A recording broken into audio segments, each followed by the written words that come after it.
To the You're Worth It podcast with Brad and Aubrie. It's the third episode of our new series. This is our top 10 series where we just come up with top 10 reasons or things or whatever it is. And maybe it's things that you guys suggest and maybe it's things we just make up in our head. But today we're going over top 10 reasons not to have kids. Yeah, so if you remember, the first episode we did this is the top 10 reasons to be an influencer. And then we did the top 10 reasons not to be an influencer. And now we're going to do top 10 reasons not to have kids, which we'll follow up next week with the top 10 reasons to have kids. And I guess let me preface by saying, you know, we love our child and we would not do anything differently. Yeah, this is like if you were to make a pros and cons list for having a child, these would be our cons. We're not saying they're the cons for everyone. There's some people that may say, I don't agree with that list, and that's perfectly fine because it's our list. So, and they're not cons that like completely impact our life and make it worse. You know what I mean? But I mean, it's they're just definite things cons to think about. Yeah, I mean, when you make a pros cons list, you write down cons, and then at the end you decide if the pros or cons win. And obviously for us, the pros won, or I guess we could assume the pros win. But there are definitely negatives. I mean, I don't think there's anything you can do in your life that doesn't have some negative somewhere in it, truthfully. For sure. Agreed. Well, let's just jump right in. And the first one I'm going to go over is something that we have actually struggled with in the last week, which is sicknesses. All right. Your child is a little vessel of germs, okay? Especially at that like super young age. Obviously, Letty is a toddler. And so she's just carrying around everywhere we go.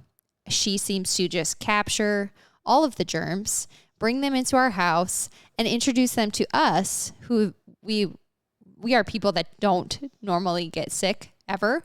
Yeah, and I also told someone, I don't know why, but like Letty and I can go somewhere together where whatever she's going to catch is, and I won't get sick there. But when she gets sick, I'm going to get sick. So I don't know if it's just like kind of like the amount of time that we spend with her, thus the virus has longer to break down our immune system, or if it like mutates in her body because her DNA, is laced with our DNA and the virus figures out how to attack us.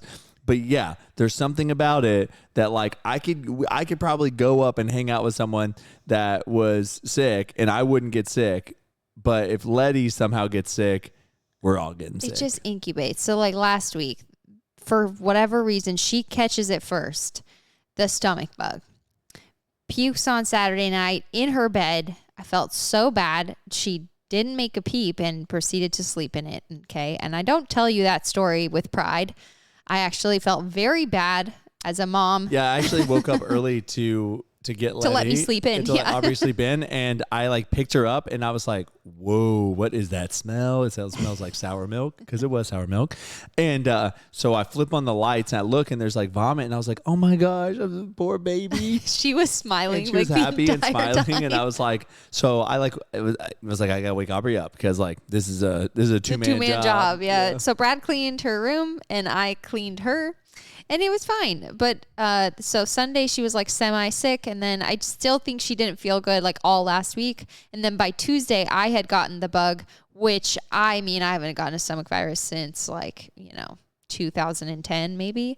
And then Brad ended up getting it the next day. So yeah, it just incubates in your household and there's really no way to avoid it. So if you don't like getting sick, that might be a reason not to have a kid. Yeah. See, like I said, these aren't like huge reasons for some people, but yeah. Exactly. All right. So the next one, we're just sticking with S's, I guess, right now, is just sleep. Okay. If you value your sleep, which I did and I still do, I'm like a 9 hours a night girl. That is what I need to survive. You say that, but you've never slept 9 hours a night since we've been together. I think that we have gotten 9 hours of sleep.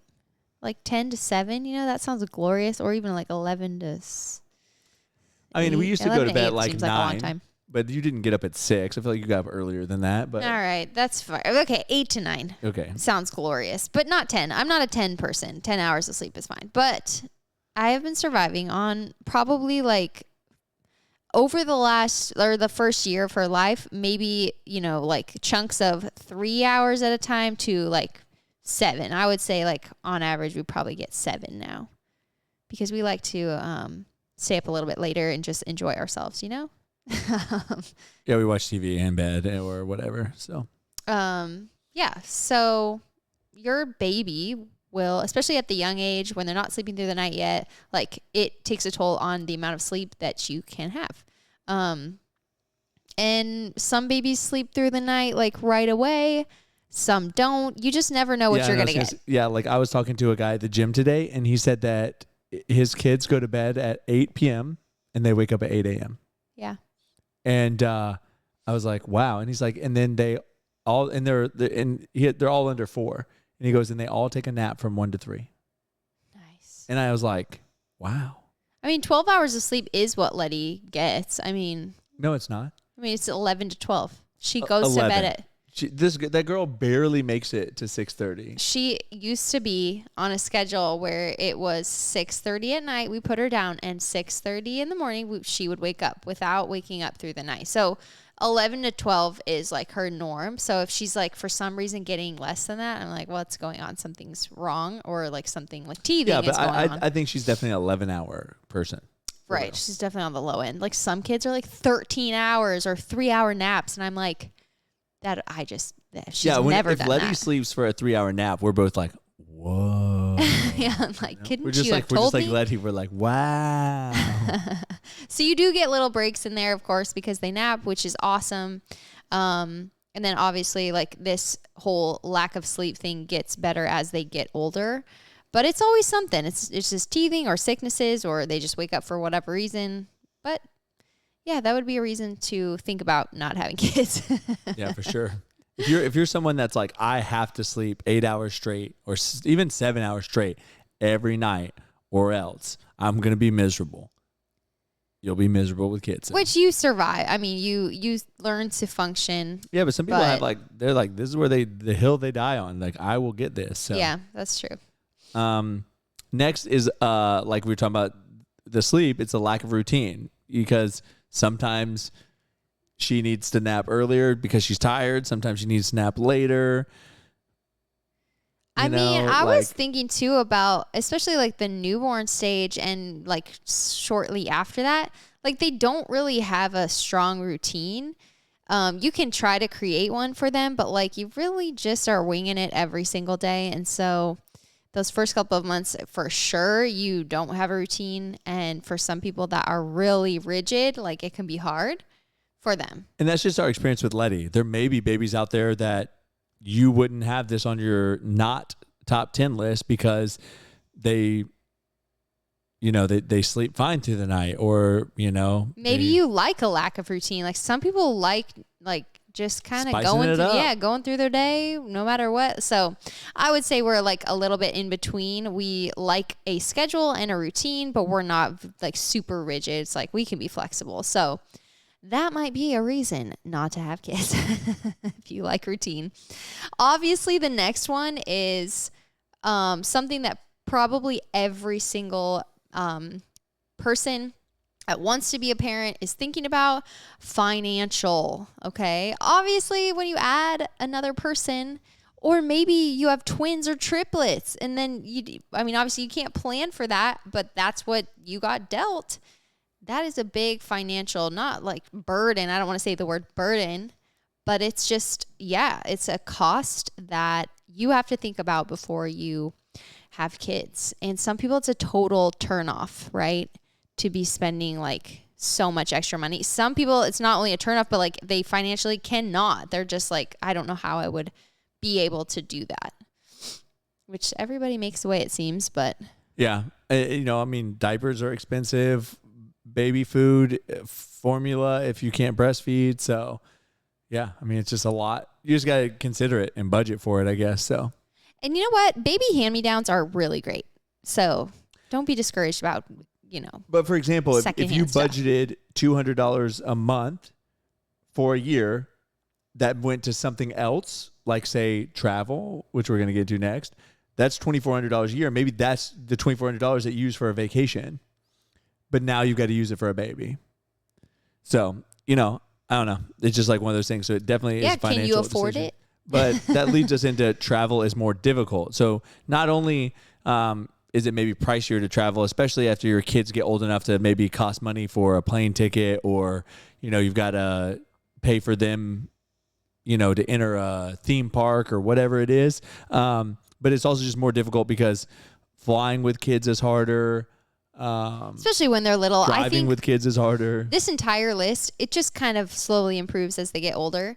But the traveling thing is just, when they're babies especially, or actually toddlers might be worse than babies, because babies, like, I could feed her on the plane. Yeah, I was going to say, it was easier to travel with her under 6 months old. Yeah. But you also just need so much more to, bring in with you. I mean, you're obviously packing for another person, but like the emergency type situations that you think about, like you got to pack for those. So it just adds another layer of like stress and like a whole nother thought process you have to put forth. So traveling can be a little bit overwhelming until they get a little bit older. But for us, we have traveled and it's been fine. It's been doable. It's been okay. Yeah. Yeah. It's not like great. I don't look forward to it for sure. So yeah. like we have a trip at the end of essentially in like a month. So we'll see how that goes. It'd be great. Which kind of leads into the next one, which is the ability to be spontaneous. So where we could easily wake up in the past on a Saturday morning and just be like, all right, let's go to the gym. Brad's favorite thing was to go to the gym Saturday morning, come home, eat breakfast, go about, our day together, probably do something fun.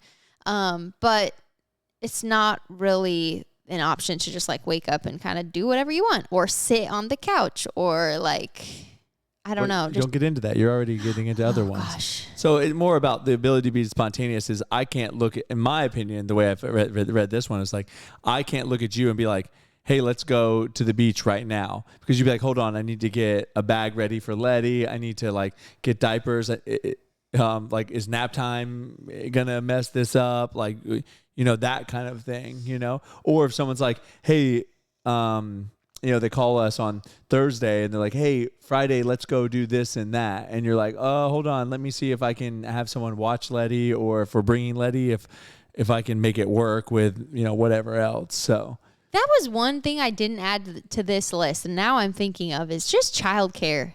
Childcare is really difficult. I mean, yeah, daycares have such a long wait list, and then to find like good nannies have been difficult. But I mean, we have found some good ones, but it's definitely hard to do. You absolutely need to think about that before you have kids. Like, what's your plan for childcare? And then what does your area allow as far as like the options for childcare? Because here, if you want to get on a wait list by the time they're like 2, 3 and get them into school at that time, like a preschool, you would have to put them on the wait list when they're like newborn, just because. Or before they're born. Because I think Ariel said she hasn't even been called about the wait list that she was on for the baby they were going to adopt. And that was literally, I mean, that was 10 months before Jocelyn was born. And Jocelyn is 17 months old. So that was literally 2 years and 3 months ago that she put her name on the wait list and still hasn't been called. Yeah, and there are other options, don't get me wrong, but they're not always the best options.